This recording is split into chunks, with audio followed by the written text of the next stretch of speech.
안녕하세요. 마음의 서재입니다.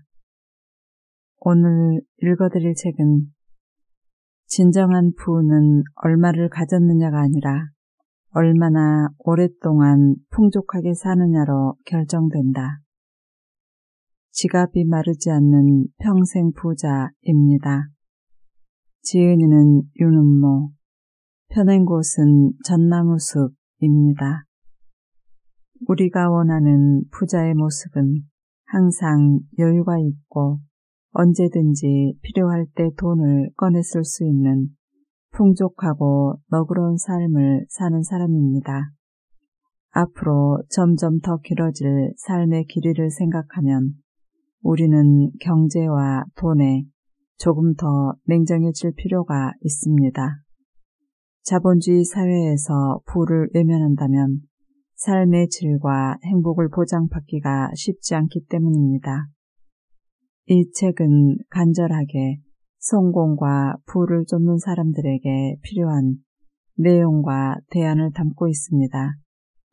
그동안 아이들 교육과 내 집 마련에 열중하며 살았던 세대들과 취업이 쉽지 않아 많은 것을 포기해야 한다는 세대들이 이 책을 통해 다시 한번 용기와 희망을 얻기를 바랍니다. 부자는 무엇이 다를까? 결심만 하는 개구리. 더운 여름날 개구리 3마리가 호수 한가운데 떠있는 큰 낙엽 위에 앉아있다. 그중 한 마리가 말했다. 아, 너무 더워. 나는 호수에 풍덩 뛰어들어 물속에서 놀 거야. 자, 이제 낙엽 위에 몇 마리의 개구리가 남아있을까? 답은 3마리다. 왜냐하면 물에 뛰어들겠다던 개구리가 실제로는 뛰어들지 않았으니까. 이 우화는 말이나 생각만으로는 아무 일도 일어나지 않으며 변화는 행동으로 옮길 때만 일어난다는 메시지를 담고 있다. 맞는 말이다. 말만 앞세우고 실행은 하지 않는 사람들이 부지기수다. 꿈이 있다고 말하지만 움직이지 않는다. 하고 싶다라고 말은 하지만 정작 기회가 오면 뒷걸음질을 치는 경우가 너무도 많다. 뭐 좋은 거 없어? 라고 묻고는 막상 도움이 되는 정보를 주어도 의심의 눈초리로 바라보고 귀를 기울이지도 않는다. 변해야 산다고 외치고 무엇이든 시도해야 한다는 것을 알고 있지만 그저 현재에 머무르는 사람들이 대부분이다. 물론 개구리 3마리가 다 같다고 할 수는 없다. 비록 실행으로 옮기진 않았지만 호수에 뛰어들겠다는 선언은 생각과 결단의 표현이다. 두려움과 망설임이 가로막고 있지만 의지가 작동하고 있으니 언젠가는 실행에 옮길 가능성이 있다. 그래서 꿈을 꾸는 것이 시작이 될 수 있는 것이다. 나이 40이면 자기 얼굴에 책임을 져야 한다는 말이 있다. 지금의 내 얼굴은 지난 날들의 결과물이라는 뜻이다. 지금의 나를 보면 나의 과거를 알 수 있다는 옛말도 있는 걸 보면 지금 내가 보내는 시간들이 미래의 나에게 얼마나 중요한지를 알 수 있다. 지금부터 변화한다면 앞으로 부자가 될 수 있다는 뜻이기도 하다. 빈익빈 부익부라고 했으니 변화하지 않으면 당신의 미래는 더 가난해질지도 모른다. 오늘이 어제의 결과이듯 오늘의 선택이 당신의 미래를 결정할 것이다. 부자와 가난한 사람은 무엇이 다를까? 많은 사람들이 부자의 꿈을 갖고 있다. 그래서인지 부자와 가난한 사람들을 비교하는 내용이 책과 인터넷 글에 넘쳐난다. 그 중에서 루비 페인의 계층 이동의 사다리, 로버트 기요사키의 부자 아빠, 가난한 아빠, 테시마 유로의 가난해도 부자의 줄의 설화를 중심으로 나의 경험과 관점을 더해 그 차이를 정리해본다. 누구나 부자가 될 수 있지 않을까 하는 희망을 품고 말이다. 부에 대한 태도. 이만하면 됐지 뭐. 다들 그렇게 살잖아. 돈이 많으면 고민도 많을 거야. 돈이면 다 된다는 건 잘못된 생각이야. 가난한 사람들이 흔히 하는 말이다. 틀렸다고 비난할 수만은 없지만 부자에 대한 꿈이 없거나 자신을 속이는 말이라고 생각한다. 이런 사람들은 자기 분수에 맞춰 사는 것이 옳다고 자유하면서도 유전무죄, 무전유죄류의 뉴스에 자조하며 때로는 분노한다. 반면에 부자의 꿈을 가진 이들은 자신보다 앞선 사람들을 흠모하고 부러워하면서 더 나은 삶, 더 자유로운 삶, 더 흥분되는 삶을 향해 앞으로 나아가려 노력한다. 우리가 오르지 못할 산은 없다의 저자 강영우 박사가 대표적인 분이시다. 그는 중학교 시절에 사고로 실명을 했지만 굳건한 신앙 속에서 겸손하지만 강한 의지로 미 국무성 차관보에 오르는 등 보통 사람도 하기 힘든 일을 해냈다.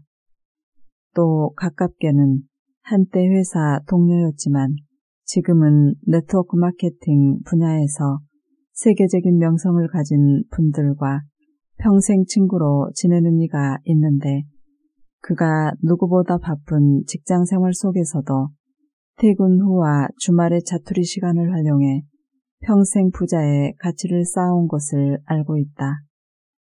결국 그는 많은 사람들에게 기회의 안내자가 되고 내 삶에도 큰 영향을 주고 우리 가족에게 축복이 되었음을 고백한다. 사실 많은 사람들이 현실에 만족하며 사는 것이 긍정적인 태도이고 행복해지는 길이라고 말한다. 하지만 나는 그런 생각에 동의하지 않는다. 대나무의 마디가 키 큰 대나무를 만들어내듯 불만족과 결핍을 극복하려는 노력의 과정에서 얻어지는 크고 작은 성취들이 우리를 성장시키고 희망을 키운다. 마치 아이들이 성장통을 겪으며 성장하고 삶의 행복을 느끼게 되듯 말이다. 더 이상 성장이 없다면, 현재에 만족해 미래에 대한 아무런 꿈과 희망이 없다면 어느 교수의 말처럼 영안실에 누워있는 것과 무엇이 다르겠는가? 교육에 대한 생각. 현대 사회에서 돈의 흐름과 관련된 지식을 갖는 것은 금전으로 인한 고생에서 벗어나 경제적 자유를 누리기 위한 필수 과정이다. 그러나 학교에서는 이를 가르치지 않는다. 그 대신 취업을 위한 지식을 가르치고 직업교육을 한다. 그래서 돈과 금융에 관해서는 부모가 가르치거나 스스로 공부와 경험을 통해 익히는 수밖에 없다. 그러나 불행하게도 대부분의 가난한 부모들은 돈과 금융에 관해 아는 것도 배운 것도 별로 없다. 가난의 대물림이라는 무서운 현실 앞에서 불안해하는 것 말고는 할 수 있는 게 없다. 반면에 부자들은 경제 지식과 금융 지능으로 무장되어 있으며 자녀에게도 그것을 가르친다. 비록 당신이 부모로부터 금융 지능을 물려받지 않았더라도 물려줄 재산이나 가진 게 없더라도 자녀들에게 경제 지식과 금융 지능을 물려주는 노력은 해야 하지 않을까? 실패와 위험에 대한 태도. 위험은 피해야 한다. 우리는 학교에서도 사회에서도 그렇게 배워왔다. 실수를 하면 야단을 맞고 성적이 나쁘면 안정된 일자리를 얻기 어렵다. 실수와 실패는 좀처럼 용인되지 못한다. 직장에서는 더 그렇다. 그 결과 거의 모든 사람들이 위험과 실패에 지극히 방어적인 태도를 갖게 되었다. 그러나 인생에서 어려움과 장애물 없는 나아감은 어디 있을까? 피할 수 없다면 걸려 넘어지더라도 다시 일어나 뛰어넘어야 한다. 몇 번 넘어지고 나면 어린아이도 자전거를 잘 탈 수 있는 법이다. 그렇듯 부자들은 실수와 실패의 경험을 배움의 기회로 만든다. 어차피 피할 수 없다면 주도적으로 맞서 경험하고 기회로 만들려고 노력해야 한다. 실수와 실패는 성공의 과정에서 위험을 극복하고 통제하는 법을 알려주는 가장 좋은 스승이다. 실패라는 단어가 없다면 성공이라는 단어도 있을 수 없다. 실패를 피하려 한다면 성공도 피해간다는 사실을 알아야 한다. 성공을 현미경으로 들여다보면 작은 성공과 실패의 경험들로 가득 차 있다. 시간에 대한 통제력. 인생은 시간의 연속이다. 아니, 시간이 곧 삶이다. 그러니 시간을 대하는 생각과 태도, 시간을 쓰는 습관이 서로 다른 인생을 만들어가는 것이다. 가난한 사람들은 대체로 늘 바쁘다. 일일 노동자이든 직장인이든 전문직이든 돈과 시간을 교환함으로써 얻는 수입에 삶을 의존하기 때문이다. 그렇기에 어떻게든 더 많은 시간을 돈과 바꾸려고 한다. 돈을 시간보다 더 소중하게 여긴다. 하지만 돈과 바꾸지 못하는 시간에 대해서는 종종 그 가치를 가벼이 여긴다. 그저 바쁘다 바빠를 입에 달고 자투리 시간에는 무언가를 하기에는 충분하지 않아 라는 핑계를 대며 중요하지도 시급하지도 않은 것들에 시간을 쓰거나 예능과 오락, TV와 스마트폰에 매달려서 시간을 소비한다. 반면 부자들은 돈보다 시간을 귀하게 여긴다. 때로 돈을 주고 다른 사람의 시간을 사기도 한다. 그리고 자투리 시간이라도 소중히 여긴다. 작은 시간들이 모여 무엇을 하기에 충분한 시간이 만들어짐을 너무나 잘 알기 때문이다. 또 필요할 때는 시간을 만들어 투자한다. 필요한 지식과 정보에 귀를 기울이며 책을 읽고 세미나에 참석하며 사람들과의 좋은 관계를 위해 시간을 할애한다. 그러면서도 가족과 함께 여행을 하고 삶의 여유를 찾아 새로운 활력을 얻는다. 자산과 부채를 명확히 구분하라. 부자보다 가난한 사람이 많은 이유. 호주머니가 마르지 않도록 현금을 넣어주는 자산을 키우면서 부채를 줄여가는 것이 부자가 되는 공식임을 확실히 이해했을 것이다. 그런데 이렇듯 이해하기 쉬운 공식이 있음에도 왜 부자보다 가난한 사람들이 훨씬 많을까? 이제까지 살펴본 내용으로 그 이유를 세 가지로 요약할 수 있다. 첫째, 투자보다는 당장의 만족을 주는 소비에 붙들려 있기 때문이다. 그리고 종종 투자와 소비를 혼돈한다. 반짝인다고 다 금이 아니라는 것을 기억하자. 둘째, 자산과 부채를 구분하지 못하기 때문이다. 많은 경우 자산에 투자한다고 하면서 부채를 구입하기도 한다. 셋째, 변화를 두려워하고 여러 가지 핑계를 대며 현재에 안주하려 하기 때문이다. 또 지금과 빨리빨리에 익숙해 기다림과 꾸준함을 힘들어하는 성향은 부자의 꿈을 이루는 데 큰 장애물이다. 자산 마이너스 부채, 대차대조표의 이해. 사람들이 자산과 부채를 명확히 구분하지 못하는 이유 중 하나는 일반적으로 사용하는 재산 또는 재무회계학적 자산의 의미와 금융지능적 정의가 다르기 때문이다. 재산은 황금알처럼 가진 것 혹은 팔았을 때 돈이 될 수 있는 것을 지칭하는 일반적 의미이며 자산은 주로 기업 조직에서 사용하는 재무회계학적 용어로 경제적 가치가 있거나 경영활동에 이용할 수 있는 재화를 총칭하는데 자기 자본과 부채의 합으로 표시된다.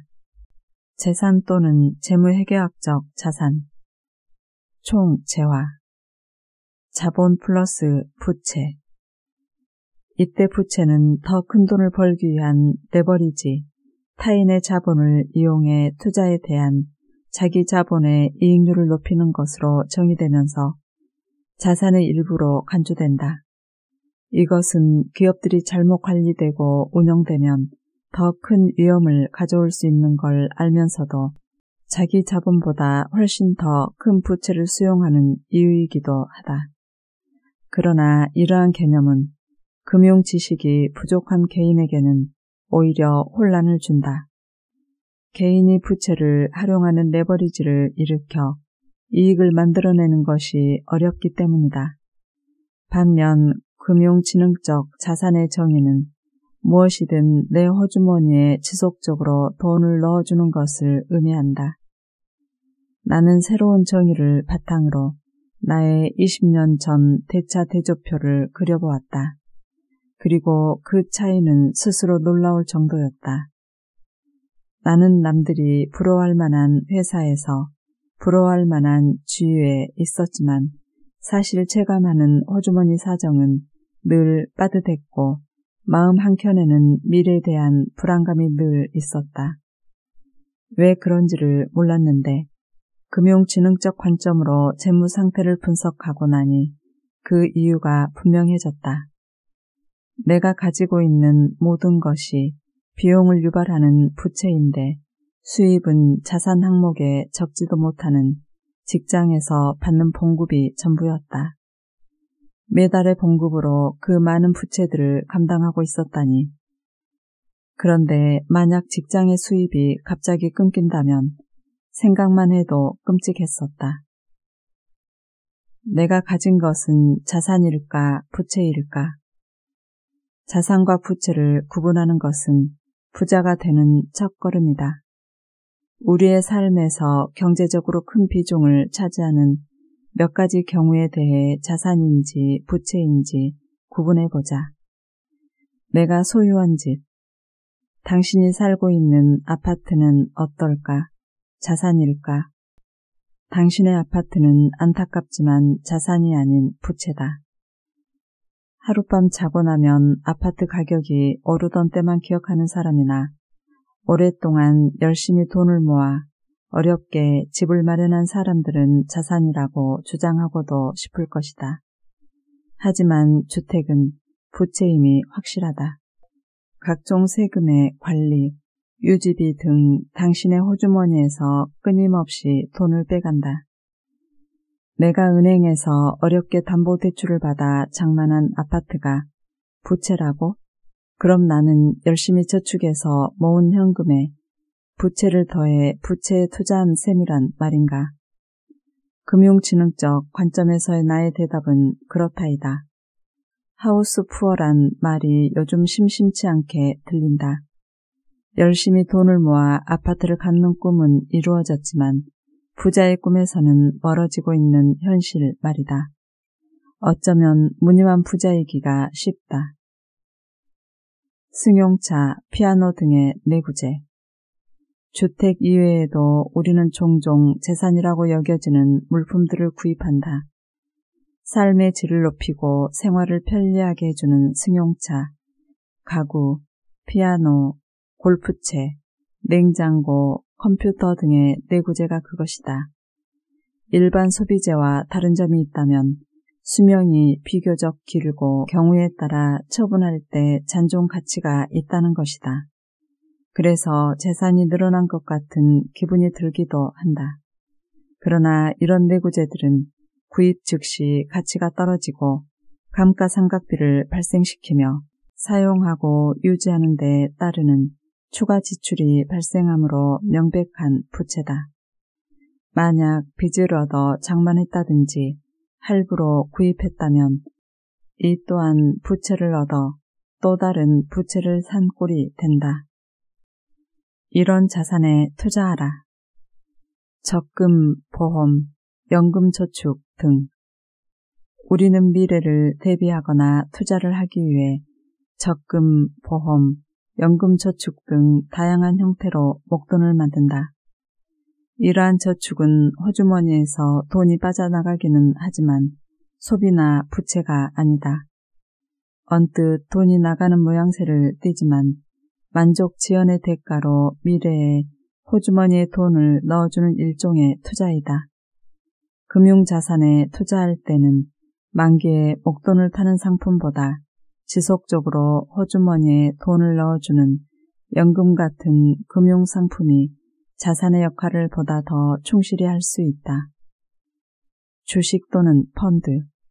보통 투자하면 주식이나 펀드를 떠올린다. 부동산, 주식, 채권 등 투자 대상은 다양하지만 그 중에서 목돈이 없고 깊은 지식이 없어도 가까운 금융회사에 가면 손쉽게 접하고 시도할 수 있는 것이 주식 투자이기 때문이다. 시장에서 발행되는 주식은 본래 기업의 자금 조달이 주목적이다. 그래서 국가 경제 전반을 위해서는 정책적으로 주식 시장을 활성화하고 성장시키는 것이 매우 중요하다. 이러한 사실은 단기적인 시세 차익을 목적으로 하는 주식 투자자들이라면 분명히 알아야 한다. 개인의 단기적 재테크 수단으로서 주식시장이 존재하는 것이 아니라 기업의 자금 조달과 그에 따른 장기 투자를 위한 것이라는 사실을 말이다. 누구든 주식을 살 때에는 당연히 오를 것이라고 기대한다. 나름대로 많은 정보를 분석하고 판단한다. 하지만 누구도 맘대로 주가를 통제할 수 없다. 즉, 통제할 수 없기에 투자라기보다는 요행을 바라는 거래이며 투기일 뿐이다. 그러기에 시장에서는 주식을 위험자산이라고 부른다. 손실의 위험을 뜻하기도 하지만 금융지능적으로는 자산으로 인식해 투자했지만 손실로 인해 언제든 부채가 될 수 있다는 의미다. 실제로 모든 거래에는 비용, 수수료, 세금이 동반된다. 그 비용은 심지어 손실이 있을 때도 항상 발생한다. 그래서 주식 투자는 자산이기보다는 부채가 될 가능성이 훨씬 높다. 단 예외적으로는 사업체를 만들고 키워 가치가 높아진 주식을 공개시장 또는 비공개시장에서는 파는 방법이 있다. 또는 유망한 사업체를 발굴해 초기에 참여하는 것도 포함된다. 이를 통해 돈을 벌 수 있다면 이는 어느 정도 기업 가치의 통제력을 지녔기에 가능한 일이다. 이는 부자가 되려면 주식을 파는 사람이 되어야 한다는 조언으로 요약된다.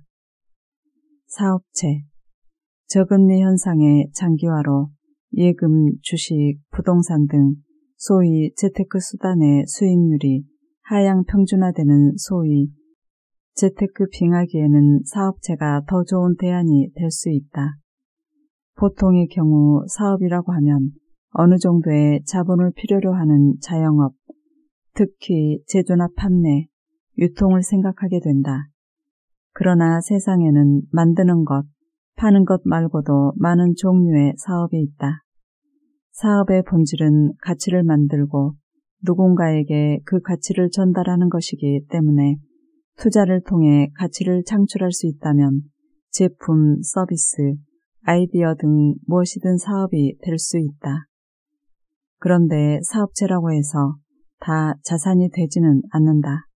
앞에서 정의했듯 어떤 사업이 자산이 되려면 지속적 수입을 줄 수 있어야 한다. 사업이 지속적인 수입을 창출하는 데 있어 가장 중요한 것은 시스템의 유무다. 애용자라는 자산. 성공적인 시스템을 갖춘 사업체의 궁극의 자산은 무엇일까? 정답은 애용자이다. 애용자, 단골 손님이 궁극의 자산이다. 모든 사업은 비록 눈에 보이지 않는다 하더라도 애용자라는 실질적인 자산을 만들고 키워가는 것이 본질이다. 지속적인 가치를 느끼는 소비자, 개인이든 기업이든 다시 찾을 때만 사업은 유지되고 성장한다. 초대형 기업이든 집 앞에 떡볶이 가게든 한번 방문한 소비자를 애용자로 만들 수 있는가가 모든 사업 성패의 핵심이다. 종종 소비자가 왕이다. 고객이 우리에게 봉급을 준다. 소비자 만족이 최우선이다라는 말과 표어로 그 중요성이 표현되지만 사업이란 결국 애용자라는 무형의 자산 만들기이다. 따라서 애용자를 만들어가는 행위는 규모와 방법에 상관없이 모두 사업이라고 볼 수 있다. 임대부동산, 지속적으로 호주머니에 돈을 넣어주는 자산으로서 임대부동산만한 것이 있을까? 물론 큰 투자를 필요로 하지만 말이다. IMF 경제 상황으로 인해 많은 직장인들이 생활의 안정에 위협을 받고 있을 때 지금은 돌아가신 어머니와의 대화가 떠오른다. 요즘 다 어렵다는데 너희 회사는 괜찮니? 별일 없어야 할 텐데. 직장도 좋지만 나이 먹으면 힘들지. 얼른 돈 벌어 조그만 건물이라도 사서 세를 받으며 살 수 있으면 좋겠구나. 그러나 나는 결국 그렇게 하지 못했다. 아무리 열심히 모은다 해도 직장에서 받는 수입만으로는 세를 놓을 수 있는 건물을 장만하는 것이 불가능했다. 그저 미래에 대한 막연한 희망을 갖는 어찌 보면 경제적으로 순진하다 못해 너무 무지했었다고 고백할 수밖에 없다. 채권은 정부, 공공단체와 회사 등이 발행하는 기한부 증권으로 정해진 상환 기간 동안 정해진 이자 수입을 주는 자산의 한 형태다. 주식은 거래에 의한 자본이득이 목적이라 해도 보유하는 동안은 주주가 되어 기업 가치의 상승이나 하락에 대한 책임을 지지만 채권은 돈을 빌렸다는 일종의 차용 증서이므로 국가, 기관, 기업 등의 발행자가 지불 능력을 잃을 경우를 제외하고는 이자에 의한 추가 소득과 더불어 원금 회수의 가능성이 높다. 그래서 주식과 대비해 안전 자산이라고도 부른다. 또 시장에서 금리 변동에 따른 시세 차익을 얻을 수도 있다. 돈은 가치를 따라다닌다. 호주머니에 돈을 지속적으로 넣어주는 자산으로서의 투자 대상은 그리 많지 않다. 아마도 이제까지 살펴본 것이 전부일 것이다. 어떤 자산이든 호주머니에 돈을 넣어줄 수 있는 이유는 그 자산에 가치가 있기 때문이다. 돈은 가치를 표현하는 수단이기에 가치 있는 일을 하면 돈은 따라온다. 가치가 없는 곳에 돈이 모이는 것은 일시적이거나 사기성이 있을 때뿐이다. 그래서 자산을 정의할 때 지속적으로 라는 단어를 포함하는 것이다. 우리가 원하는 돈을 호주머니에 넣어주는 것을 자산이라고 부르니 꼭 금전이 아니어도 우리가 원하고 필요로 하는 가치를 호주머니에 넣어주는 것이 있다면 그 또한 자산이라고 부를 수 있다. 예를 들어 사람을 자산으로 보고 인재를 키우는 일에 투자할 수도 있고 근래 그 영향력을 크게 넓혀가는 SNS와 같이 공동의 관심사를 갖는 커뮤니티에 투자할 수도 있다. 또한 이 책의 뒤편에서 소개되는 네트워크 마케팅 비즈니스도 애용자 커뮤니티가 자산이라는 관점에서 투자의 대상이 될 수 있다. 한편으로는 훨씬 많은 것들이 부채라는 것도 기억해야 한다. 대부분의 금전적인 소유물들이 비용을 유발하는 부채라 할 수 있지만 건강이나 인간관계를 해치는 나쁜 습관 등 금전적이지 않은 부채도 많다. 부와 성공을 꿈꾸는 사람이라면 의지를 작동시켜서 버리거나 줄여나가야 할 것들이다. 무엇이 자산이고 무엇이 부채인가를 분명하게 구분한다면 경제적으로도 삶의 가치 면에서도 부자가 될 준비를 갖추었다고 할 수 있다. 부자가 되는 비밀, 시간에 있다. 시간이 일을 한다. 기회의 신 카이로스. 시간은 아주 특별하다. 돈은 시간과 함께 하지만 시간은 혼자서도 일을 한다. 시간이 일을 할 때 그 이름은 카이로스다. 그저 의미 없이 흘러가는 크로노스와는 달리 인간의 의지가 작용할 수 있는 영역이다. 카이로스와 크로노스는 그리스 신화에 나오는 시간의 두 얼굴이다. 하늘과 대지의 신 사이에서 태어나 아버지를 거세하고 신들의 세상을 지배한 크로노스는 자신이 아버지에게 했듯이 자식의 반란을 염려해 자식을 잡아먹는 신이다. 그리고 태어나는 대로 자식을 잡아먹듯 시간을 집어삼킨다. 모든 것을 소멸시키기에 크로노스로 인해 세상의 어느 것도 영원한 것은 없다. 한편으론 공부를 하는 동안 키를 자라게 하고 직장에서 일하는 동안에도 예금의 이자를 키운다. 또 아름다운 얼굴에 주름을 만들며 나무를 자라게 하고 바위를 갈아 모래를 만든다. 모두 크로노스의 영역이다. 반면에 제우스의 막내 아들인 카이로스는 할아버지 크로노스에 반하여 시간의 의미와 가치를 부여하는 신이다. 그는 벌거숭이로 다닌다. 앞니마를 풍성하게 덮은 긴 머리칼 위에는 아무것도 걸친 게 없어 인간이 의미 있는 삶을 살려면 카이로스가 다가오길 기다렸다가 앞머리를 부여잡는 길밖에 없다. 날개가 있어 쏜살같이 지나가는 데다 머리의 뒷부분은 대머리이니 놓치면 잡을 방법이 없다. 그래서 카이로스의 또 다른 이름은 기회이다. 카이로스는 삶의 의미와 가치를 부여하고자 하는 인간이 시키는 일을 충실히 한다. 아주 작은 시간 조각이라도 실제로 모든 성취는 작은 시간들이 모여 일을 한 결과다. 영어 실력도 단어 하나하나를 외우면서 늘고 거대한 만리장성도 오랜 시간 돌을 하나하나 쌓아 올려 만든 것이다. 인간에게 주어진 하루 24시간이 기본적으로 크로노스의 영역이라면 그 중에서 얼마나 많은 기회를 잡아 의미 있는 일을 하게 할까 하는 것은 신이 우리에게 준 몫이다. 그러니 돈이 없어 부자 될 기회가 없다고 푸념하고 핑계대는 일은 그만두자. 시간이 내가 원하는 일을 하도록 만들 수 있다면 나는 세상에서 가장 강력한 파트너를 갖게 된다. 부자들, 즉 성공한 사람들은 이 비밀을 아는 사람들이다. 그들은 시간을 만들어 투자한다. 작은 투자가 지속적으로 쌓여 큰 자산이 만들어진다는 것을 알고 있다. 결정적으로 돈보다 시간을 더 소중하게 여기며 기회의 신 카이로스를 파트너 삼아 일을 할 줄 아는 사람들이다. 당신은 어떠한가? 시간이 일하는 동안 기다릴 줄 알아야 한다. 시간이 일을 한다는 사실은 돈이 넉넉하지 않은 사람에게도 바쁜 사람에게도 모두에게 큰 기회이고 희망이다.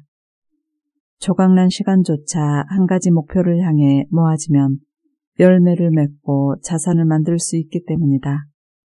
말콤 그레드웰은 아웃라이어에서 성공의 조건으로 때와 함께 충분한 시간 투자가 필요함을 여러 성공 사례들을 이용해 증명하고 있다. 어떤 일이든 성공자의 위치에 서려면 재능이나 요령 이전에 일만 시간의 투자가 필요하다고 그는 강조한다. 성공하고 싶고 부자가 되려는 사람에게 중요한 지침이다. 그런데 사람들은 시간보다 돈을 더 중요하게 여긴다. 그것은 시간은 모두에게 늘 주어지지만 돈은 그냥 주어지지 않기 때문일 것이다. 이런 성향은 돈에 쪼들리며 사는 사람일수록 강하다. 돈과 바꿀 수 있을 때만 시간이 가치 있고 당장 돈으로 바꿀 수 없는 시간은 무의미하다고 생각한다. 그러면서도 늘 시간이 없다고 투덜댄다. 사실 돈과 마찬가지로 무언가를 하기에 충분한 시간을 가진 사람은 많지 않다. 사실 많은 사람들이 빠지는 큰 함정은 시간의 여유가 생기면 작은 돈이 생겼을 때와 마찬가지로 어떻게 소비할까를 고민한다는 것이다. 심지어는 어떻게 시간을 죽일까라고 묻기도 한다. 부자가 되고 싶다면 그런 사람들과 멀리 지내는 편이 좋을 것이다. 아주 적은 오차로 시위를 떠난 화살이 전혀 다른 곳에 꽂히듯 인생의 차이를 만드는 것은 시간을 어떻게 쓰느냐에 달려있다. 미국의 초우량 기업에 초석을 마련한 발명왕 에디슨이 했다는 유명한 말이 있다. 위대한 발명은 1%의 천재성과 99%의 땀으로 이루어진다. 그렇다. 땀은 노력이고 곧 내가 투자한 시간이다. 사람은 쉽게 변하지 않는다는 말이 있다. 일부러 성향을 바꾸려고 노력해도 잘 되지 않는다. 정말 변화하고 싶다면 시간을 달리 쓰거나 사는 곳을 바꾸거나 새로운 사람을 사귀어야 한다. 꿈을 꾸거나 새로운 결심을 하는 것만으로는 결코 변화를 이룰 수 없다. 당신도 부자가 될 수 있다. 실행 지침 1. 자산과 부채를 점검한다. 내가 가진 것을 자산에 투자해 꾸준한 현금 흐름을 만들고 지출을 통제하면 돈 걱정 없는 부자의 삶을 살 수 있다. 이제는 실천이다. 가장 먼저 할 일은 내가 가지고 있는 자산과 부채를 점검하는 것이다. 그러려면 자산과 부채를 변별하는 금융지능을 가져야 한다. 그리고 올바른 선택을 위한 변별력은 겸손한 자세로 배울 때만 성장한다. 하늘은 스스로 돕는 자를 돕는다고 하지 않는가? 실행 지침 2. 위기의식과 친구가 되라. 북해에서 청어잡이를 하는 어부들은 청어를 싱싱한 상태로 런던까지 운반하기 위해 물탱크 속에 천적인 바다 메기를 함께 풀어놓는다고 한다. 그 이유는 비록 바다 메기에 의해 청어의 일부가 희생되기는 하지만 나머지 많은 청어들이 바다 메기로부터 자신의 목숨을 구하기 위해 지속적으로 헤엄치고 도망다니기 때문에 오히려 영국에 도착할 때까지 건강하게 살아있다는 것이다. 이 이야기는 어느 정도의 위기의식과 스트레스는 물탱크 속의 청어처럼 우리를 더 강하게 만든다는 교훈을 준다. 실행 지침 3. 간절한 꿈이 자산이다. 부자의 꿈을 가진 사람들은 많다. 하지만 간절한 사람만이 그 꿈을 이룬다. 별똥별이 떨어지는 순간에 소원을 빌면 이루어진다고 하는데 그 찰나에 망설임 없이 간절히 빌 수 있는 소원이 있다면 어찌 이루어지지 않겠는가? 꿈에 대한 간절함 못지않게 중요한 것이 하나 더 있는데 바로 꿈이 이루어진다는 믿음이다. 비가 올 때까지 기우제를 지내는 인디언처럼 포기하지 않으면 언젠가는 반드시 이루어질 것이라는 믿음은 간절함이 오래 지속되도록 도와주는 버팀목이다. 간절함과 믿음은 당신의 현실과 꿈을 잇는 다리가 될 것이다. 실행지침 4. 꿈 안내자를 찾아라. 어떤 꿈이든 꿈을 향해 가는 길은 아직 가보지 못한 산을 오르는 것과 같다. 그래서 꿈이라 부르는 것이겠지만 아직 경험하지 못한 많은 어려움과 장애물이 기다리고 있다는 뜻이기도 하다. 주저앉거나 포기하고 싶을 때 또는 길을 잃고 헤맬 때 누군가가 손을 잡아주거나 방향을 알려주는 사람이 있다면 얼마나 좋을까. 알피니스트에게 세르파가 필요하듯이 말이다.